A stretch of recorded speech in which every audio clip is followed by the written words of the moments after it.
He signed the divorce papers with a smirk, convinced he was discarding a boring, ambitionless housewife who was dragging down his rising stardom. Richard thought he had stripped her of everything: the house, the car, the dignity. He walked out of that courtroom holding the hand of his mistress, laughing about how he'd left his ex-wife with nothing but the clothes on her back. But Richard made a fatal miscalculation. He didn't know that the quiet wife he just discarded wasn't unemployed. She was merely undercover. And when he walked into the most exclusive gala of the decade 3 months later, he wouldn't just regret the divorce. He would regret ever learning her real name. The rain battered against the floor-to-ceiling windows of the law firm Holloway & Associates, blurring the skyline of Seattle into a smear of grey and steel. Inside the conference room, the air was so cold it felt sterile, smelling faintly of lemon polish and expensive cologne. Olivia sat on one side of the mahogany table. She wore a simple, faded beige cardigan that had seen better days, her brown hair tied back in a messy, practical bun. She looked small in the oversized leather chair, her hands folded quietly in her lap. Opposite her sat Richard "Rick" Dalton.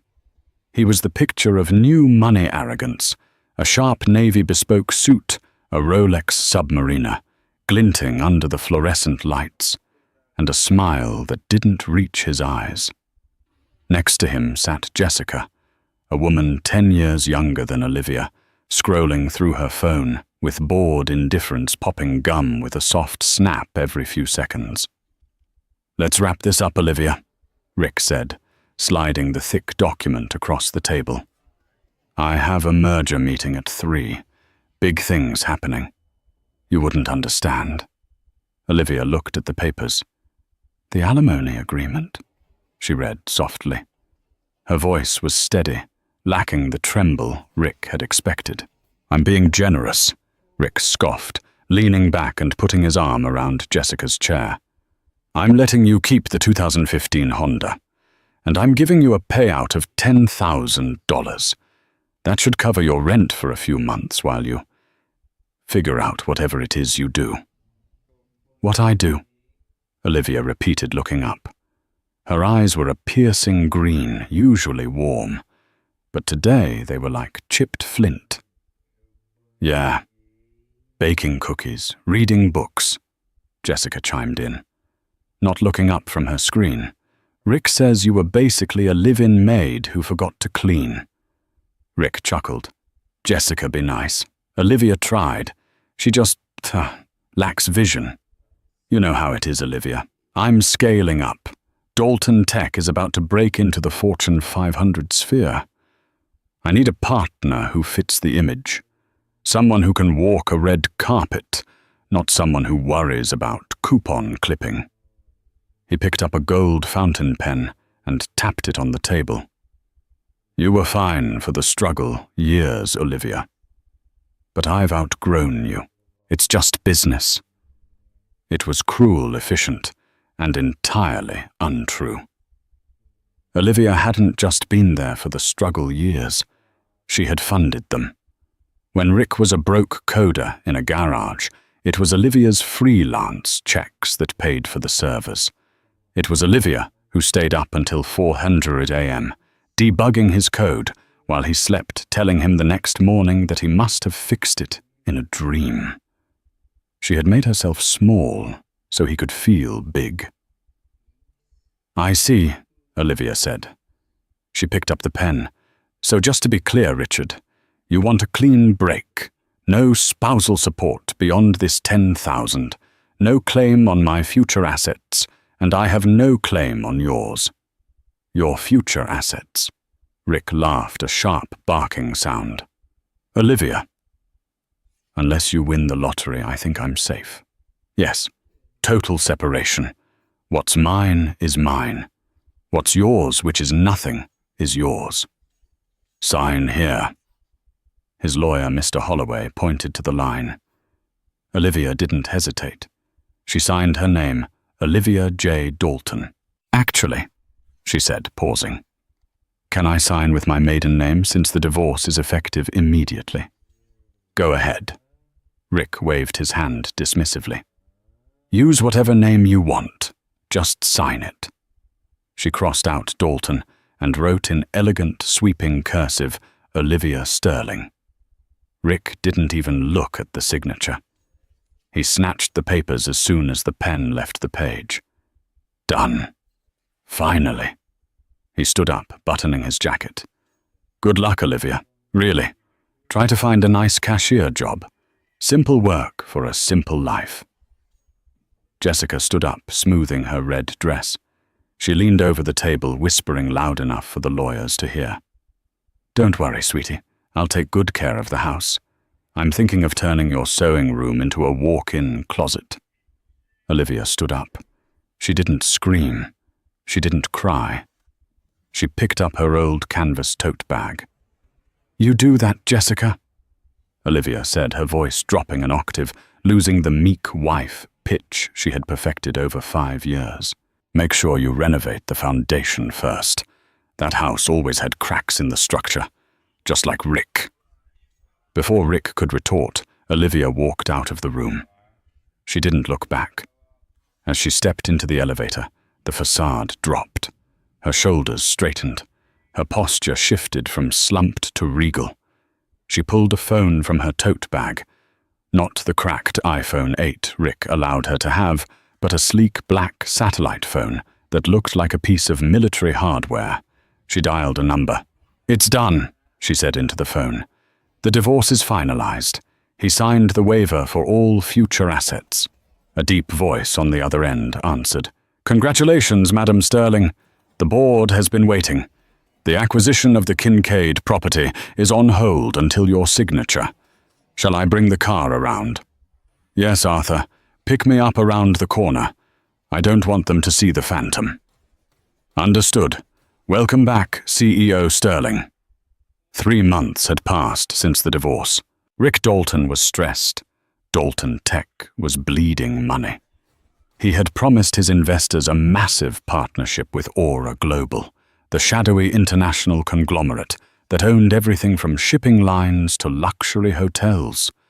But Aura Global was stonewalling him.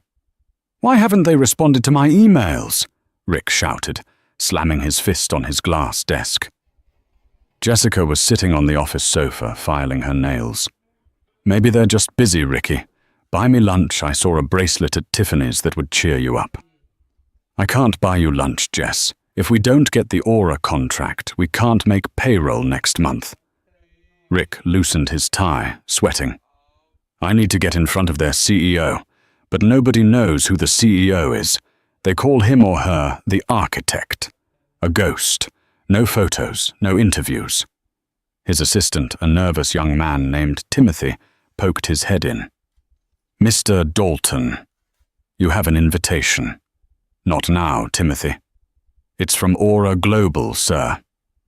Rick froze. He snatched the heavy cream-colored envelope from Timothy's hand.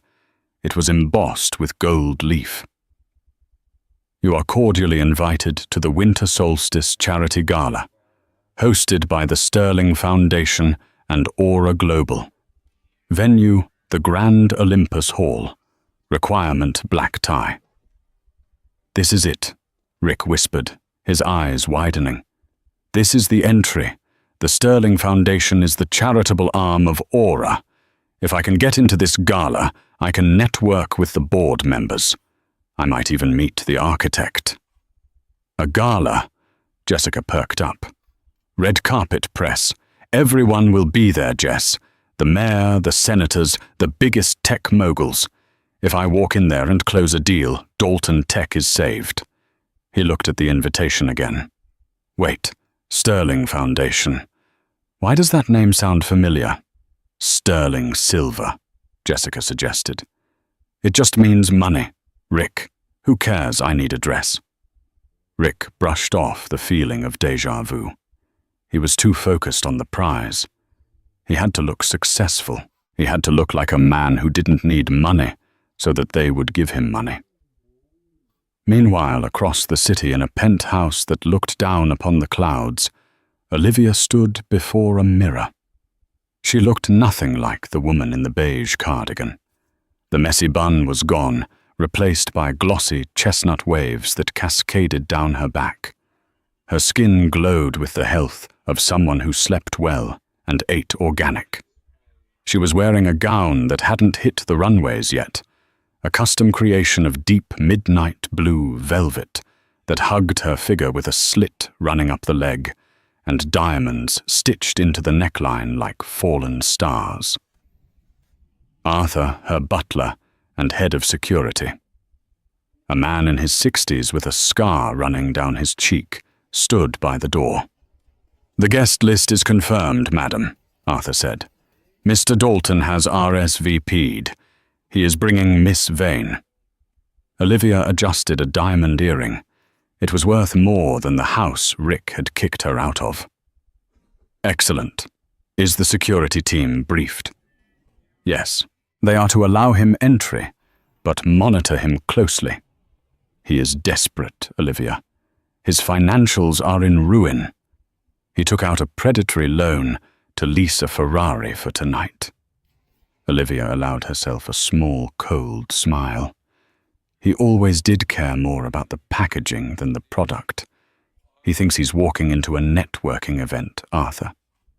And what is he walking into? Olivia turned from the mirror.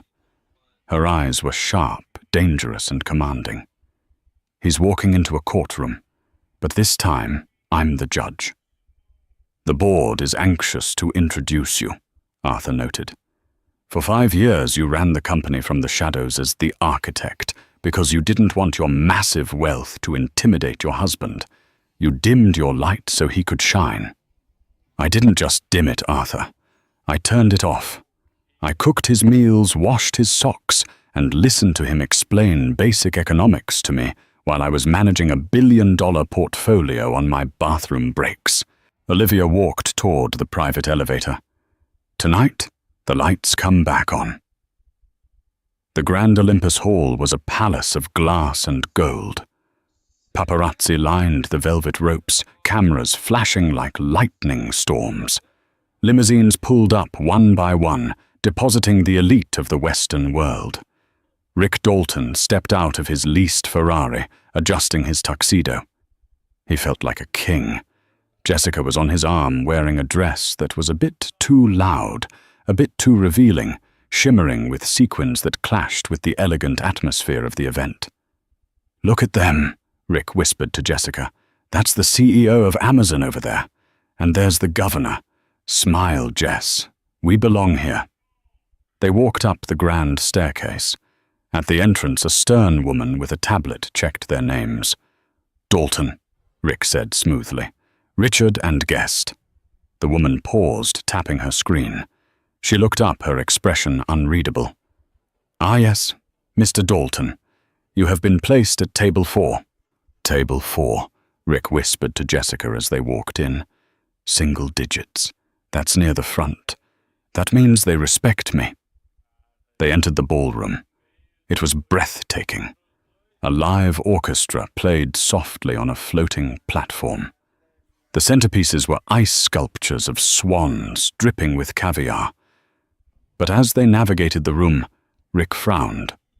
Table 1, 2, and 3 were front and center near the stage.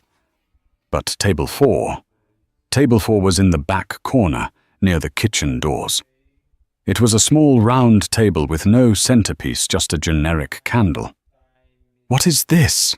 Jessica hissed, looking around. "Why are we sitting next to the waiters?" "There must be a mistake," Rick said, his face flushing red. "I'm a VIP. I'm the CEO of Dalton Tech." He grabbed a passing waiter. "Excuse me. I think there's been an error. I'm supposed to be near the front." The waiter looked at his tablet. "Mr. Dalton." "No, sir. The instructions were specific. Table 4. Rick sat down, fuming. "It's a test," he muttered. "They're testing my humility before they offer me the deal. That's how these billionaires think." Suddenly the lights dimmed. A spotlight hit the main stage. The room went silent. A man in a sharp tuxedo stepped to the microphone. It was the head of operations for Aura Global, a man Rick recognized from magazines, David Sterling. "Welcome," David said, his voice booming. "For years the world has speculated about the leadership of our company. You know the decisions, you see the success, but you have never seen the face of the one we call the architect." Rick leaned forward. "This is it, Jess. Pay attention." "Tonight," David continued, "we mark a new era. She has returned to take her rightful place at the head of the table. Ladies and gentlemen, please welcome the president and CEO of Aura Global, my sister, Olivia Sterling." The heavy velvet curtains parted. Rick dropped his champagne glass. It shattered on the floor, but he didn't hear it. Walking out onto the stage, bathed in white light radiating power and impossible beauty, was his ex-wife. The woman he had told to find a cashier job. The woman whose sewing room he was turning into a closet. Olivia stepped to the microphone. She scanned the crowd, her eyes locking instantly on the back corner near the kitchen. On him. She smiled. And for the first time in his life, Richard Dalton felt truly terrifyingly small. The applause in the Grand Olympus Hall was not polite. It was rapturous. It was the kind of applause that sounded like thunder rolling across a valley, vibrating in the chests of everyone present. Everyone, that is, except Richard Dalton. He stood frozen near the kitchen doors, his mouth slightly agape. The waiter he had just berated slipped away, smirking, leaving Rick and Jessica isolated in their confusion. "Rick!" Jessica tugged at his sleeve, her voice shrill with panic. "Rick, stop staring. It's obviously a trick. It's a doppelganger, maybe a twin sister she never told you about, that woman up there. She has posture. Olivia didn't have posture." Rick didn't answer. He couldn't. He was watching the woman on stage. His wife of 5 years, the woman who used to clip coupons for laundry detergent, command the attention of the world's most powerful people with a simple raise of her hand. Olivia leaned into the microphone. Her voice was smooth, cultured, and devoid of the hesitant stammer she used to have when asking him for grocery money. "Thank you, David," Olivia said, nodding to her brother. "And thank you all for coming. For a long time, Aura Global has operated from the shadows. We believed that true power didn't need a face. But the world is changing. Transparency is the currency of the future." She paused, her eyes scanning the room again. The spotlight caught the diamonds on her collarbone, making them flare. "I have spent the last 5 years conducting a personal experiment." Olivia continued, her tone conversational, but laced with steel. "I wanted to understand the human condition from the ground up. I wanted to see how people treat you when they think you have nothing to offer them, when you are just a name on a piece of paper, a wife in the background, a liability." A ripple of nervous laughter went through the crowd, but Rick felt the blood drain from his face. She was talking about him. "I learned a valuable lesson," Olivia said, her voice dropping lower, intimate and dangerous. "I learned that loyalty is rare. I learned that some people build their empires on the backs of those they consider small, never realizing that they are standing on the shoulders of giants who are simply kneeling down to tie their shoes." "She's talking about you," Jessica hissed, realizing it for the first time. "Oh my God, Rick. She's the billionaire. And you gave her $10,000. "Shut up," Rick whispered harshly. "And now," Olivia concluded, "the kneeling is over. Aura Global is acquiring 3 new tech firms this quarter. We are cutting the dead weight. We are investing in integrity. Enjoy the evening. And remember, Never judge a book by its cover, especially if you haven't read the fine print. She stepped back from the mic. The orchestra swelled. The room erupted into chaos as billionaires and politicians surged forward, desperate to get a word with the newly revealed architect. "I have to talk to her," Rick said, snapping out of his trance. The survival instinct kicked in. He didn't feel shame yet. He felt opportunity. If Olivia was this rich, he was technically still connected to her. The divorce papers were signed, but maybe there was a loophole. Or maybe he could charm her. He had charmed her once, hadn't he? "Rick, wait," Jessica called out, but he was already pushing through the crowd. He shoved past Senator Thomas O'Leary and nearly knocked over Cynthia Roth, the oil heiress. He didn't care. He had tunnel vision. He reached the velvet rope separating the VIP section from the general floor. A massive security guard with a headset blocked his path.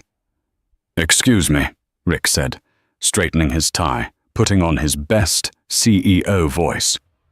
"I need to get through. I'm family. That's my ex-wife. She'll want to see me." The guard looked down at him. "Name? Richard Dalton, CEO of Dalton Tech." The guard touched his earpiece. "I have a Richard Dalton at the perimeter, requesting access." He paused, listening to a voice on the other end. Rick smirked at the people watching him. "It's fine," he told a curious onlooker. "Just a little misunderstanding. We're very close." The guard looked back at Rick. "Denied." "What?" Rick laughed nervously. "Ask again. Tell her it's Rick. Tell her I have the instruction was specific, sir." The guard said, his voice flat. Miss Sterling said, and I quote, "The help stays in the back. Please return to table 4, or you will be escorted out." The people around them giggled. Rick felt his face burn with a heat so intense he thought he might catch fire. The help. She had used his own words against him. He turned around, humiliated, only to see Jessica flirting with a waiter, trying to get a free refill on champagne.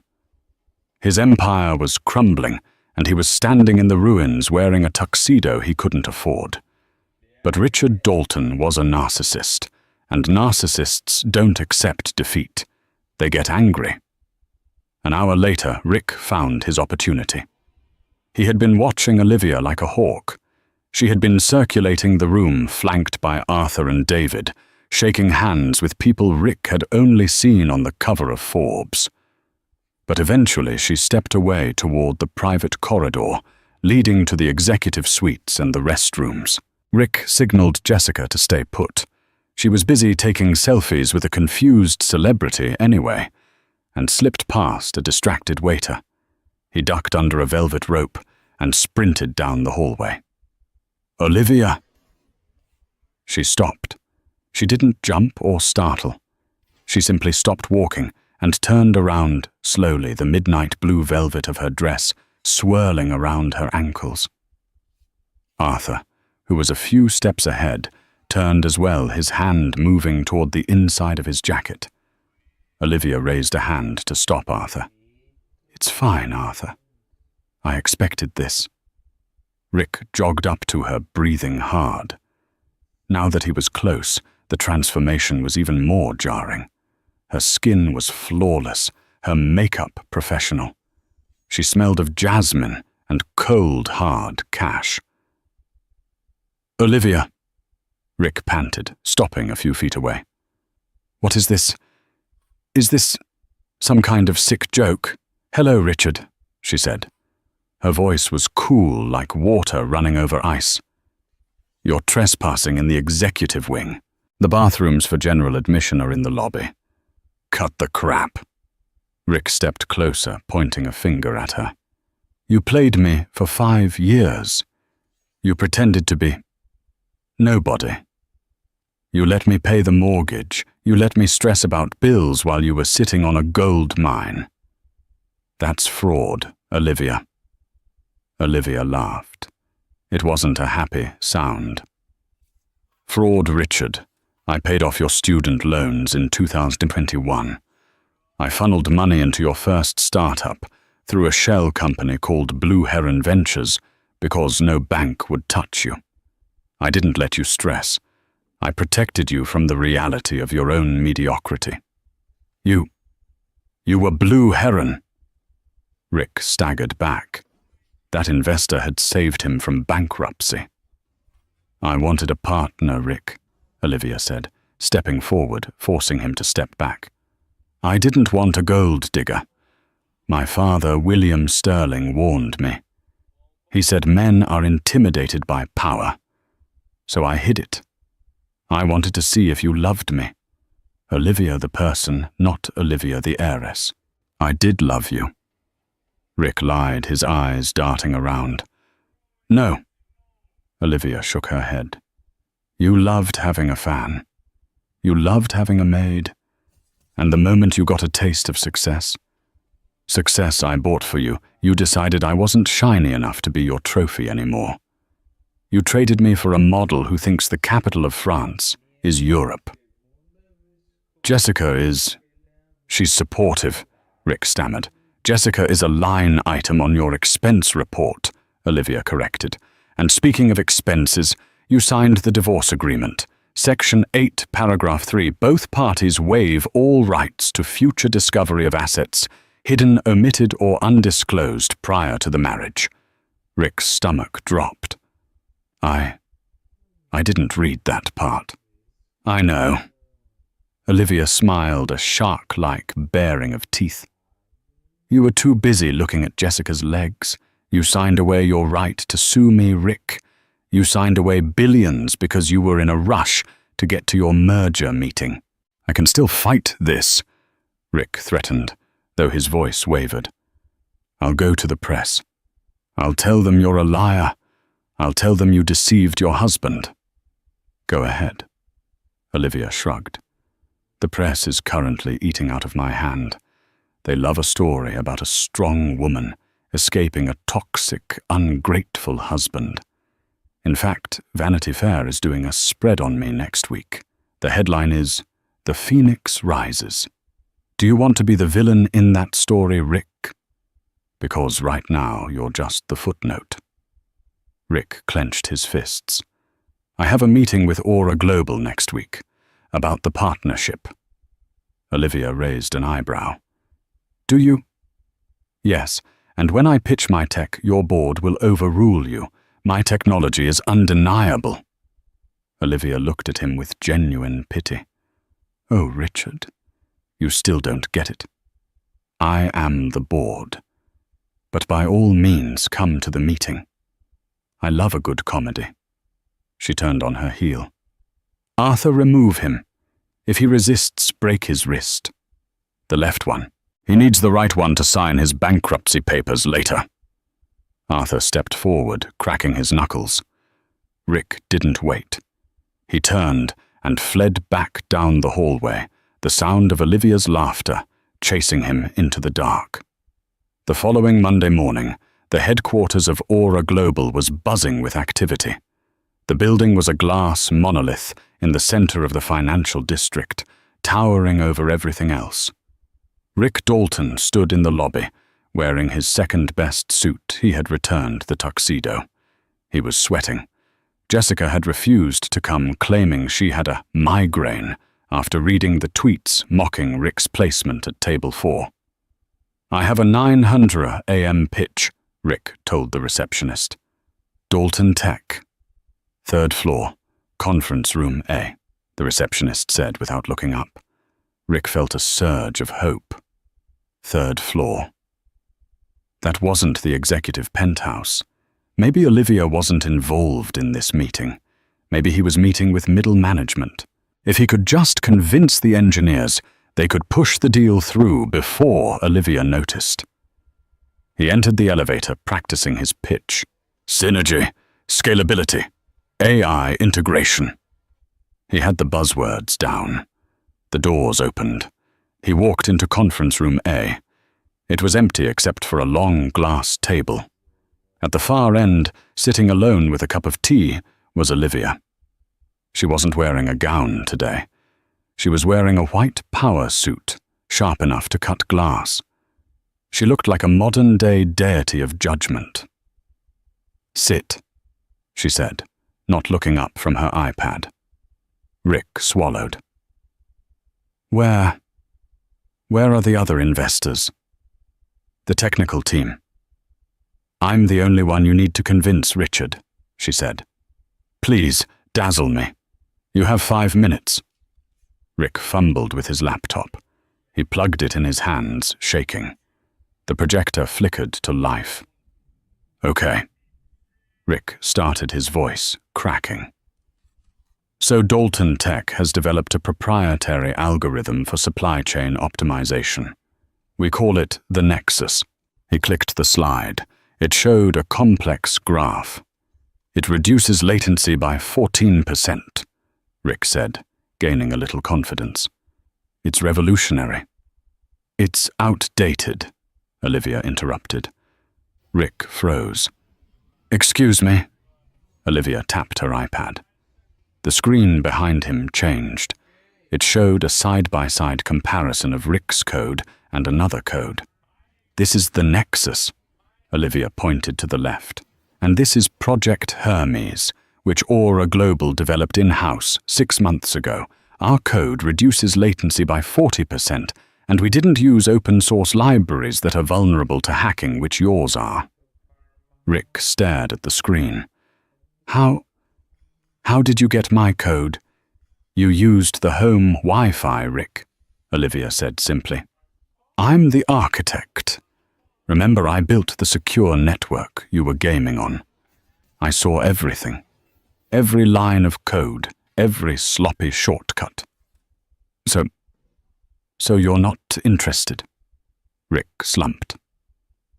"Interested." Olivia stood up and walked slowly toward him. "Richard, I didn't bring you here to buy your company. Your company is worthless. The technology is derivative, and the CEO is a liability." "Then why am I here?" Rick whispered. "Because I own your debt," Olivia said.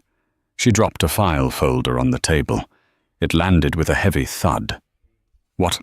The predatory loan you took out for the Ferrari, and the bridge loan you took to cover payroll last month? The lender was Centurion Capital." Olivia leaned in close. "Centurion is a subsidiary of Aura Global." Rick opened the folder. His eyes widened in horror. The numbers were staggering. The interest rates were astronomical. "You are in default as of this morning," Olivia said cheerfully. "I have called in the loan." "I can't pay this," Rick gasped. "It's $3 million. "I know," Olivia said, "which means legally I can seize the collateral." "The collateral?" Rick looked confused. "I put up the company assets." "And your personal assets," Olivia corrected. "Read the fine print, Rick. You always skip the fine print. You put up your apartment, your car, and, oh yes, your intellectual property rights." Rick fell back into the chair. "You're taking my company." "I'm taking everything," Olivia said, her voice hard as diamond. "I'm liquidating Dalton Tech. I'm firing the staff. Don't worry, I'll rehire the competent ones like Timothy. He's a good kid. But you're finished." "You can't do this," Rick screamed, jumping up. "I was your husband." "And I was your boring wife," Olivia shouted back the first time she had raised her voice. "I was the woman you threw away like garbage. You wanted to be a big shot, Rick. You wanted to play in the big leagues. Well, welcome to the big leagues. In this world, you pay your debts." She pressed a button on the intercom. "Security, escort Mr. Dalton out and strip his building pass. He doesn't work here. He doesn't work anywhere." 2 guards entered. They grabbed Rick by the arms. Olivia, please." Rick begged his arrogance completely gone, replaced by the pathetic whining of a child. "I'll take you back. We can fix this. I still love you." Olivia watched him being dragged away. She didn't blink. "Arthur," she said into the air. "Yes, Madam." Arthur stepped out from a side door. "Send a crew to his apartment. I want the locks changed by noon. And tell Jessica she has 1 hour to vacate the premises. If she leaves anything behind, donate it to charity. Actually burn it." "Very good, Madame." Olivia looked out the window at the city below. She had won. But the game wasn't quite over yet. There was one more loose end. Jessica wasn't the type to go quietly, and Rick, now desperate and cornered, was about to make one final stupid mistake. The Sunset Motel was located on the outskirts of the city, nestled between a used car lot and a drainage ditch. It was the kind of place where the neon sign buzzed like a dying insect, and the carpet smelled of stale cigarettes and regret. Room 104 was cramped. Richard Dalton sat on the edge of the sagging mattress, staring at the peeling wallpaper. His designer suit was wrinkled, stained with rain, and he had loosened his tie hours ago. Jessica was pacing the small space, frantically shoving clothes into her suitcase. "This is ridiculous, Rick!" she screamed, throwing a bottle of expensive perfume into her bag. "No hot water, no room service. I can't live like this. My Instagram followers think I'm in Bali. If they find out I'm in a roadside motel off the interstate, I'm ruined." "Jessica, please." Rick rubbed his temples. "It's temporary, just until I liquidate some assets, until I get access to my offshore accounts." "You don't have offshore accounts, Rick." Jessica spun around, her eyes wild. "I heard the lawyer.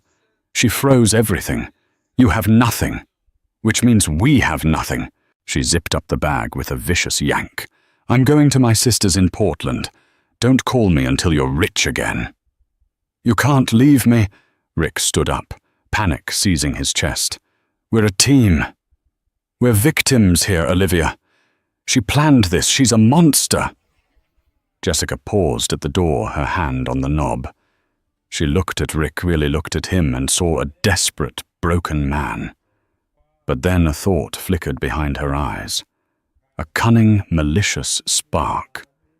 She let go of the doorknob. "You're right," she said slowly. "She is a monster. And right now the world loves her. They think she's this saintly billionaire who rose from the ashes." "So?" Rick slumped back onto the bed.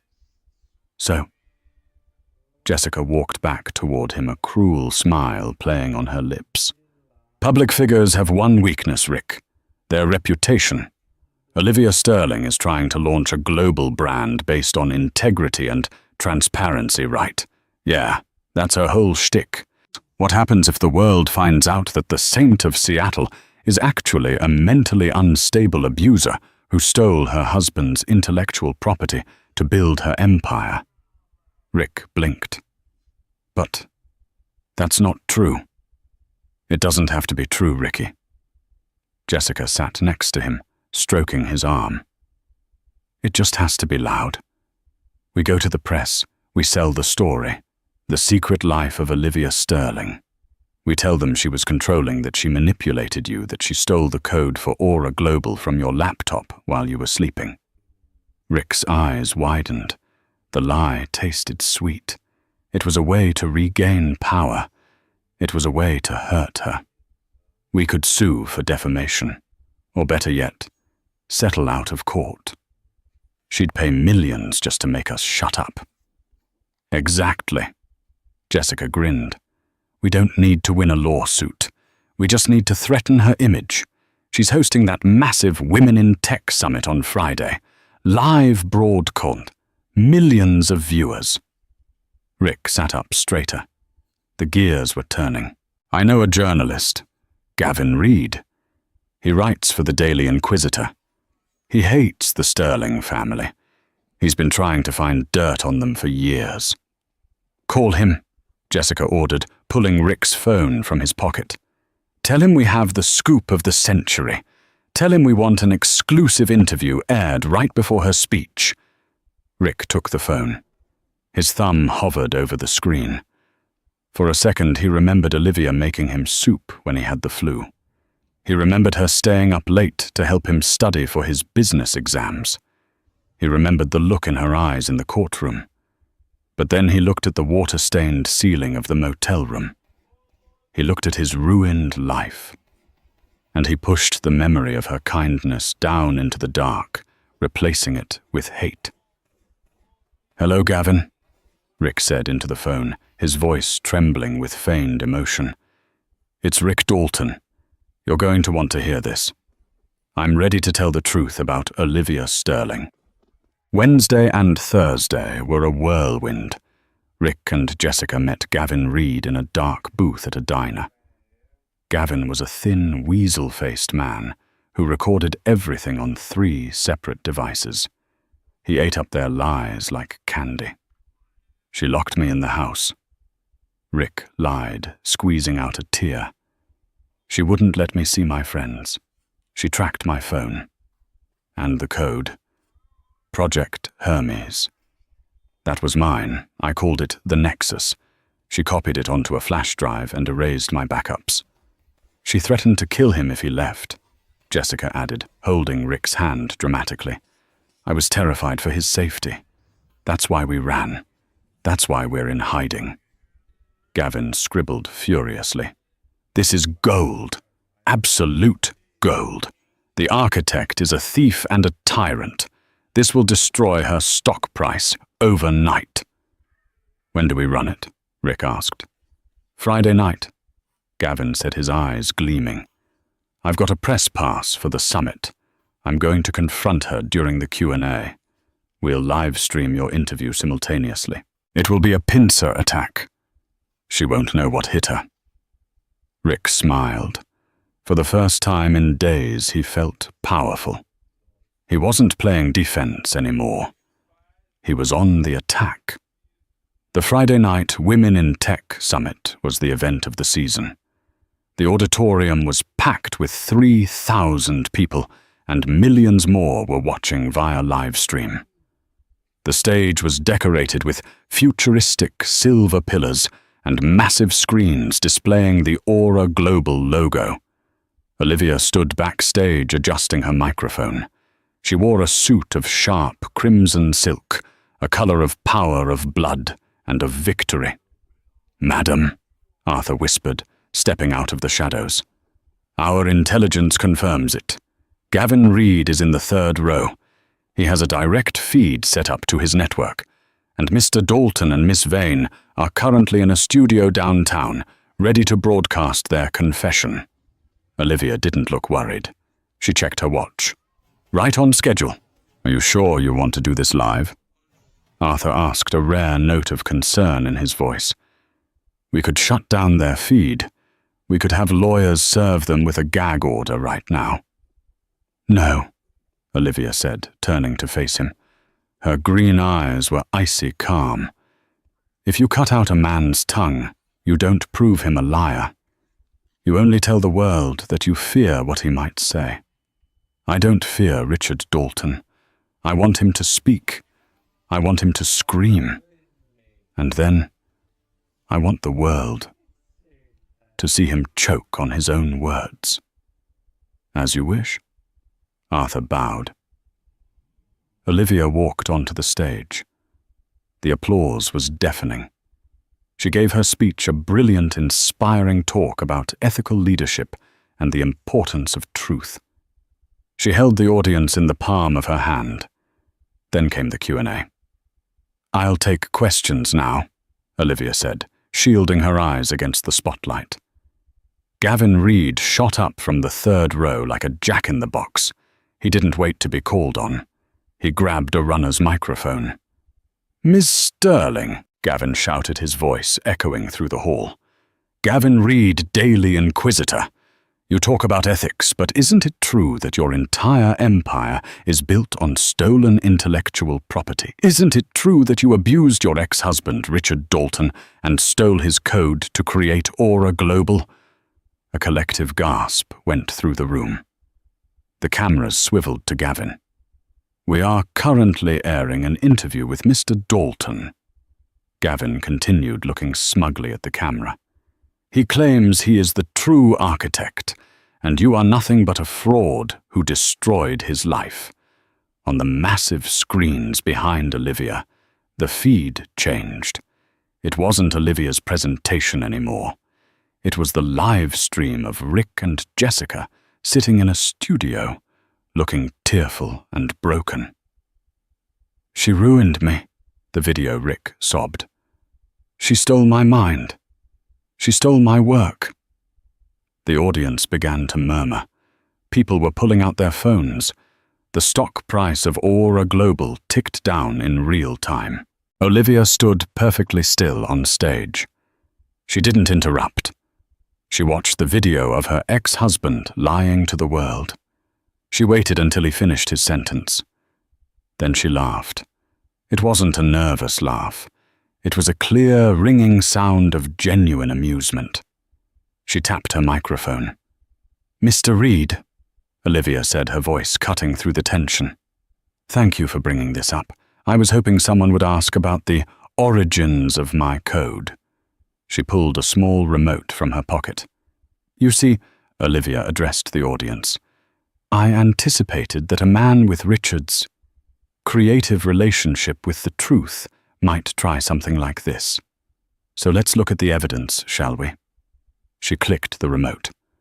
The video of Rick on the big screen vanished. It was replaced by a different video. It was grainy black and white footage. It was dated 5 years ago. It showed a younger Rick Dalton sitting in a gaming chair wearing headphones, screaming at a computer screen. Audio played, "I can't figure this stupid code out. It keeps crashing." Olivia, come fix this," in the video. Olivia, wearing her old beige cardigan, walked into the frame. She sat down, pushed Rick aside, and began typing furiously. "It's a syntax error in the root directory, Rick," the video Olivia said. "I told you you have to bypass the firewall using a recursive algorithm. Here, I wrote it for you." "Whatever," the video Rick grunted, taking the keyboard back. "Just make sure my name is in the comments. I don't want the investors knowing my wife did the heavy lifting." The audience gasped again, louder this time. "That," Olivia said calmly, "is dated October 2020. But let's fast forward to 3 days ago." Click. The screen changed. It was footage from the Sunset Motel. Rick and Jessica's faces appeared on the giant screen, clear as day. What happens if the world finds out that the Saint of Seattle is actually a mentally unstable abuser? Jessica's voice rang out. "But that's not true," Rick's voice replied. "It doesn't have to be true, Ricky. It just has to be loud." The silence in the auditorium was absolute. You could hear a pin drop. Gavin Reed turned pale. He lowered the microphone, looking for an exit. Olivia stepped forward to the edge of the stage. "You see, Richard forgot one thing. The Sunset Motel was bought by a subsidiary of Aura Global 6 months ago. We were planning to bulldoze it to build a community center. The security cameras in the rooms, they were active. And because the motel is private property owned by my company, there is no expectation of privacy for squatters who didn't pay their bill." She looked directly into the camera lens, speaking to the live feed where Rick was currently watching. "Checkmate, Richard." Back in the studio, Rick watched the screen in horror. The producer cut the feed, but it was too late. The live stream comments were scrolling so fast, they were a blur, Sansu Richter Dalton. I say, liar, must team. Olivia, must jail him. Jessica stared at the monitor. You idiot, she hissed at Rick. You said the motel was safe. You said it was off the grid. I didn't know, Rick stammered. His phone began to ring. It wasn't the press. It was the police. Extortion, Olivia's voice boomed from the TV screen in the studio. Defamation, filing a false police report, and conspiracy to commit fraud. My lawyers have already sent the evidence to the district attorney. Officers should be arriving at the studio right about now. On cue, the studio doors burst open. Rick looked at Jessica. We can run. Jessica stood up. She looked at the police, then back at Rick. Officer, Jessica pointed a manicured finger at Rick. He made me do it. I was a hostage. He forced me to lie. Rick's jaw dropped. Jess, he's crazy. Jessica screamed, playing the victim one last time. Please get him away from me. As the handcuffs clicked around Rick's wrists. He looked at the TV screen one last time. Olivia was standing on stage receiving a standing ovation. She looked like a queen. And he finally realized that he had never been the player in this game. He had been the pawn. 6 months later. The Seattle winter was unforgiving. The wind whipped off the Puget Sound, cutting through layers of clothing like a knife. At the Daily Grind, a busy coffee shop downtown, the lunch rush was in full swing. 1 caramel macchiato extra foam, a customer shouted. Coming right up, the barista mumbled. He wiped his hands on a dirty apron. His name tag was crooked. It read Rick. Rick Dalton looked 10 years older. His hair was thinning his face gaunt. He lived in a shared studio apartment with 3 college students who partied until 4 a.m. His wages were garnished to pay the legal fees and the massive settlement he owed Olivia, a debt he would be paying off for the rest of his life. Jessica had vanished. The last he heard, she had testified against him in exchange for probation and was now dating a 70-year-old real estate tycoon in Florida. She hadn't sent a card. Hey, buddy, I'm waiting, the customer snapped. Sorry, sir, Rick said, handing over the cup. The bell above the door jingled. The shop went strangely quiet. Rick looked up. Walking in, flanked by 2 bodyguards, was a woman in a camel hair coat and dark sunglasses. She pulled the glasses off. It was Olivia. She wasn't there to mock him. She probably didn't even know he worked there. She was just getting coffee. Beside her stood a man tall with kind eyes and a strong jawline.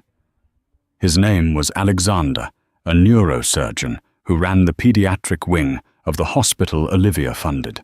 He held her hand like it was something precious, protecting her from the crowd, guiding her gently. Rick froze behind the espresso machine. He wanted to hide. He wanted to sink into the floor. Olivia approached the counter. She looked at the menu board, then her eyes drifted down. They locked onto Rick. For a moment, time stopped. Rick waited for the anger. He waited for the gloating. He waited for her to tell her boyfriend, "Look, that's the loser I used to be married to." But Olivia did none of those things. She looked at him with zero recognition. Her eyes swept over him as if he were part of the machinery, as if he were just a texture in the background of her life. She didn't see Richard Dalton, the tech CEO. She didn't see Rick, the ex-husband. She just saw a barista. 2 black coffees, please, she said politely. Olivia, Rick whispered, his voice cracking. She didn't hear him, or she chose not to. She turned to Alexander, laughing at something he whispered in her ear. She looked happy. Not the triumphant, sharp happiness of the courtroom, but a soft, genuine peace. Rick made the coffees. His hands shook. He placed them on the counter. "Have a nice day," he choked out. Olivia took the cups. "Thank you." She dropped a $20 bill into the tip jar. "Keep the change," she said. She turned and walked out the door into the waiting black car, into her bright, limitless future. Rick stood there, staring at the $20. It was more than he made in an hour. It was charity. "Hey, table 4 needs wiping," the manager yelled from the back. Rick Dalton, the man who thought he was a king, grabbed a rag. "On it," he said. He walked over to table 4, the same number he had been assigned at the gala, and began to scrub. And that is the ultimate checkmate. Rick spent his whole life chasing status, only to end up wiping tables while Olivia found the one thing money can't buy: genuine peace. It's a brutal reminder. Be careful who you step on while climbing the ladder, because they might be the one holding it up. What did you think of Jessica turning on Rick at the end? Did you feel sorry for him in the coffee shop? Or did he deserve that final moment of invisibility? I want to hear your thoughts in the comments. If you enjoyed this story of hidden identities and karmic justice, please smash that like button. It really helps the channel grow. And don't forget to subscribe and hit the bell, so you're the first to hear next week's story about a billionaire boss who goes undercover as a janitor. Thanks for watching.